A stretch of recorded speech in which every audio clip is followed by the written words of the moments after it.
সাম্প্রতিক সময়ে একটি মোনাজাত ভাইরাল হয়েছে। যে মোনাজাতটা করা হয়েছে ডক্টর জাফরুল্লাহ চৌধুরীর রুহের মাগফিরাতের উদ্দেশ্যে, সেখানে জমা হয়েছে বাংলাদেশের নাম করা নাস্তিকগুলো, যারা সবসময় ইসলামের বিরুদ্ধে সোচ্চার থাকে। যেখানে ইসলামের বিরুদ্ধে আন্দোলন মিছিল মিটিং করার দরকার হবে, সেখানে এই লোকগুলো অগ্রণী ভূমিকা পালন করে।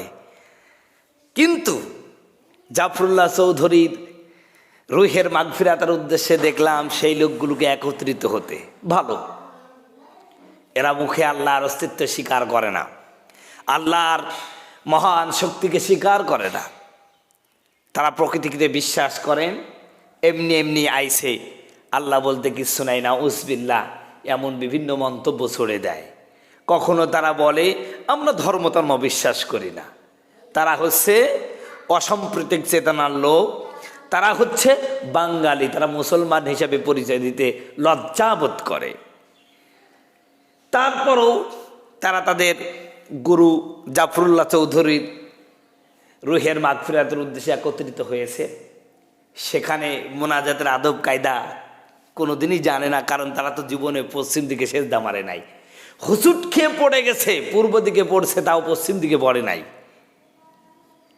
মোনাজাতের সময় যেখানে কোরআন তেলাওয়াত হচ্ছে, মাথায় কাপড় নেই, সেখানেও তারা বাঙালিপনা এবং বাঙালি স্টাইলেই তারা মোনাজাত করেছে। একটা হুজুর ধরে নিয়ে এসেছে, যে হুজুরের ছুরা কেরাত উগান্ডা থেকে আবিষ্কার করা, এটা সৌদি থেকে আসে নাই, উগান্ডা থেকে এসেছে। আমার বন্ধুগণ, আমার ভাইয়েরা, যেসব মুসল্লি হয়েছে তার ইমাম সাহেব, ইমামও যেমন তার মুসল্লিও তেমন। আমি অবাক হয়েছিলাম যখন ডক্টর জাফরুল্লাহ চৌধুরী মারা গেল, 4-5 জায়গায় তার জানাজা হলো এবং বড় বড় হুজুর তার জানাজা পড়ালো। আহা, কি হুজুর তোমরা! যেই লোকটা আল্লাহর অস্তিত্ব নিয়ে সংশয় প্রকাশ করত, রাসূলুল্লাহ সাল্লাল্লাহু আলাইহি সাল্লামের কার্যক্রম নিয়ে সংশয় প্রকাশ করত, সেই লোকটার জানাজা আপনি পড়ালেন। আল্লাহর কাছে কি জবাব দিবেন? জীবনে রাসূলুল্লাহর তরিকা অনুযায়ী জীবনযাপন করে নাই, কোনোদিন পশ্চিম দিকে সেজদা মেরেছে কিনা আল্লাহ মাহবুদি ভালো জানে। এরা জানাজার নামাজ ছাড়া অন্য কোনো নামাজ পড়ে না। যেই নামাজের রুকু নাই, সাজদা নাই, এমন নামাজই তারা পড়তে অভ্যস্ত, তাও সামাজিকতার দিকে লক্ষ্য করে। কেউ এইভাবে দাঁড়ায়, কেউ ঈদের নামাজের মতো তাকবীরে হাত নামায়, হাত উঠায়। এই হলো তাদের অবস্থা। তারা একটি দোয়ার অনুষ্ঠান করেছে সেই ডক্টর জাফরুল্লাহ চৌধুরীর জন্য। সেখানে ডক্টর কামাল সহ যেই লোকটি বাংলাদেশের আরেক ইসলাম বিদ্বেষী লোক, নাস্তিকতার ধোঁয়ায় দিয়ে, অসাম্প্রদায়িকের ধোঁয়ায় দিয়ে, এখন অসাম্প্রদায়িক বাংলাদেশে একটি নতুন ধর্ম হিসেবে পরিচিত। বাংলাদেশে বৌদ্ধ, খ্রিস্টান, মুসলমান ধর্মের সাথে সাথে আরেকটি ধর্মর আবির্ভাব হচ্ছে, সেটা হলো অসাম্প্রদায়িক ধর্ম। এই অসাম্প্রদায়িক ধর্মের এই গুরুরা তারা একটি মোনাজাত পরিচালনা করেছেন। হুজুর একখান ধরে নিয়েছেন, যেই হুজুরের সূরা কেরাত তো দেখছেন, মোনাজাতের স্টাইলও দেখেছেন। আমি হেসেছি। আহারে, আল্লাহ কাউকে লাঞ্ছিত করলে, কাউকে সৌভাগ্য থেকে বঞ্চিত করলে এমনই হয়। লোকটা মারা গেছে, তার রুহের মাগফিরাতের যদি সে একটা মিলাদ মাহফিল করবে, একটা হুজুর পাই নাই। যে 2-5টা হুজুর বড় বিপদে পড়ে জানাজা পড়াইছিল, সেই হুজুরগুলো তো আর ওই মোনাজাতে আসে নাই, মিলাদ মাহফিলে আসে নাই। কারণ মিলাদ মাহফিলে না আসলে তাদের ইমামতি ছুটবে না, এই জন্য আর আসে নাই। ওই জানাজার সময় পড়েছে, এই জন্য পড়েছে যে জানাজা না করলে হয়তো বা ইমামতি নিয়ে টানাটানি হতে পারে। আমার বন্ধুগণ, আমার ভাইয়েরা, আমি স্পষ্ট ঘোষণা করছি, হে বাংলার নাস্তিক মুরতাদ গুলো, যারা সবসময় হুজুর বিরোধী স্লোগান দাও, ওলামায়ে কেরামের বিরুদ্ধে স্লোগান দাও, আলেমদের চরিত্রে কালিমা লেপনের অপচেষ্টা চালাও, নিজেরা সবসময় মাগিবাজি, নারীবাজি, মদবাজি আর মাতাল হয়ে থাকো, সমস্যা নাই। ওলামায়ে কেরাম বউ নিয়ে চললে সেটাকে বিভিন্নভাবে অবৈধ করার কায়দা কানুন করো। মনে রাখো, তোমরা মারা গেলে জাফরুল্লাহ চৌধুরীর তো একটু মোনাজাত হলো, তোমরা মারা গেলে শিয়াল কুত্তা তোমাদের খাইবে, শিয়াল কুত্তাও যাবে না, এমন একটা অবস্থা হবে। আল্লাহ রাব্বুল আলামিন বলেছেন, ফামা বাকাত আলাইহিস সামা ওয়াল আরদ, এই পৃথিবীতে কিছু মানুষ মারা গেলে আকাশ জমিনের কিছু আসে যায় না।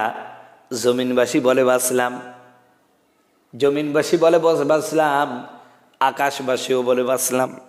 তাদের জন্য জমিন কাঁদে না, আকাশ কাঁদে না। বন্ধুগণ, আমার ভাইয়েরা, এই জাফরুল্লাহ চৌধুরী যেমন বাংলার জমিনে সব জায়গায় এসে পরিচিত, এমনও তো আমার ভাইয়ের আল্লামা শাহ আহমদ শফী সাহেব, জুনায়েদ বামুন গরিব, নূর হোসেন কাসেমি, এই সমস্ত বিদগ্ধ ওলামায়ে কেরাম সমাজের সর্বোচ্চ শ্রেণীর মানুষের কাছে সুপরিচিত ছিল। এক শ্রেণীর মানুষ মারা গেল, অর্থাৎ জাফরুল্লাহ চৌধুরী মারা গেল। আমার ভাইয়েরা, তার জানাজার দৃশ্য দেখেন, এমন এমন লোক তার জানাজায় অংশগ্রহণ করেছে যারা জীবনে কোনোদিন পশ্চিম দিকে সেজদা দেয় নাই, অজু কেমন জানে না, হয়তোবা বিনা অজুতেই দাঁড়ায় গেছে, ঠিক কিনা? পক্ষান্তর আল্লামা জুনায়েদ বামুন গরিব, আল্লামা শাহ আহমদ শফী সাহেব, আমার ভাইয়েরা জুবায়ের আহমদ আনসারী, নূর হোসেন কাসেমি রহিমাহুমুল্লাহ, এই লোকগুলো মারা গেছে, তাদের জানাজার দৃশ্য দেখেন, মনে হলো গোটা বাংলাদেশ যেন ফেরেশতাতে ঢেকে গেছে। সুবহানাল্লাহ। এই জন্য এমন জীবন গঠন করো, এই দুনিয়ার জীবনে খুব বাহাদুরি দেখাও, আল্লাহরে মানবা না। আল্লাহর আইন তোমাদের পছন্দ হয় না, হবে কেমনে? কারণ সারা রাত নারী নিয়ে ফুর্তি করা যাবে না যদি আল্লাহর আইনের কাছে আত্মসমর্পণ করো। সারা রাত পরনারী নিয়ে ফুর্তি করা যাবে না, বড় বড় বোতল খাওয়া যাবে না, পরের মেয়ে নিয়ে ফুর্তি করা যাবে না। আর দিন শেষে যখন আদালতে বসবা, যখন তোমার চাকরির স্থানে বসবা, পরে সম্পদ ঘুষের নামে হাদিয়া নিয়া কোটি কোটি টাকার পাহাড় বানাবা, আর বাংলাদেশের টাকাগুলো বিদেশে পাচার করবা। এই অবস্থায় চলা যাবে না। ইসলাম মানলে এগুলো করা যাবে না। এই জন্য ইসলামের বিরুদ্ধে তোমাদের স্লোগান, কথা বলুন ঠিক কিনা? আমার বন্ধুগণ, আমার ভাইয়েরা, এই জন্য আমার বন্ধুগণ, মরার পরে এমন একটা জীবন গঠন করতে হবে, যেই জীবনটা গঠন করলে ওলামায়ে কেরাম দৌড়ে আসবে, ভালো মানুষেরা দৌড়ে আসবে, নামাজি মানুষেরা দৌড়ে আসবে, আফসোস করে বলবে, আল্লাহ তোমার এই বান্দা ভালো ছিল, আল্লাহ তুমি মাফ করে দাও, তার জীবনের গুনাহ মাফ করে দাও। এই লোকটা তোমার পক্ষে কথা বলতো, তোমার কোরআন অনুযায়ী জীবন পরিচালনা করার চেষ্টা করতো, স্ত্রীকে মানাই। তোমার ভাইয়েরা, জাফরুল্লাহ চৌধুরীর সন্তানগুলো তাকায় দেখেন, ওগুলো দেখলে মনে হয় না মেড ইন বাংলাদেশ, ও মেড ইন বিদেশ।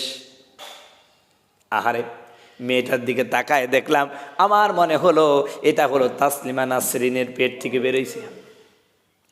ছেলেটার দিকে তাকায় দেখলাম, এ নাম্বার 1 মদখোর, নিশাখোর। বাবা মারা গেছে, সামান্যতম অনুতাপ নাই, মনে হচ্ছে যেন একটা বিশাল নোবেল পুরস্কার পেয়েছে। এই তো সন্তান, সারা জীবন মানুষকে জ্ঞান দিল, অথচ নিজের সন্তানগুলোকে মানুষ করে যেতে পারে নাই। এই হলো অবস্থা। অতএব বাংলাদেশের প্রতিটা হুজুরদের প্রতি আহ্বান জানাচ্ছে, এইরকম নাস্তিকগুলো মারা গেলে ইমামতি চলে যাবে, চাকরি চলে যাবে, এদের জানাজায় অংশগ্রহণ করবেন না, এদের মোনাজাতে অংশগ্রহণ করবেন না, ওদের হুজুর দিয়ে পড়াক। কি একটা হুজুর নিয়ে এসে দেখছে। আহারে, আল্লাহ আমাদের হেফাজত।